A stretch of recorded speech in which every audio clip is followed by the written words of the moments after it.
ஒருங்கிணைந்த நிலவாழ் பறவைகள் கணக்கெடுப்பு. அரியலூர் மாவட்டத்தில் ஒருங்கிணைந்த நிலவாழ் பறவைகள் கணக்கெடுப்பு மாவட்ட வன அலுவலர் இளங்கோவன் தலைமையில் நடைபெற்றது. இதில் அரியலூர் அரசு கல்லூரி மாணவர்களும் திருச்சி பிஷப் ஜி ஈபர் கல்லூரி மாணவர்களும் பங்கேற்றனர். அரியலூர் மாவட்டத்தில் 20 இடங்களில் கணக்கெடுப்பு மேற்கொள்ளப்பட்டது. கணக்கெடுப்பில் 70 வகையான பறவை இனங்கள் 6129 கணக்கிடப்பட்டது. தேன் பருந்து, பெரிய புள்ளிக்கழுகு, தேன் சிட்டு, கரிச்சான், மைனா உள்ளிட்ட பறவை இனங்களும் அதிகம் காணப்பட்டன.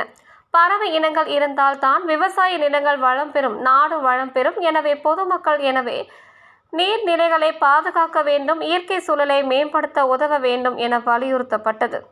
கணக்கெடுப்பில் கலந்து கொண்டவர்களுக்கு சான்றிதழ்கள் மற்றும் இயற்கையை பாதுகாப்பதற்காக துணியினால் செய்யப்பட்ட பைகளும் வழங்கப்பட்டன.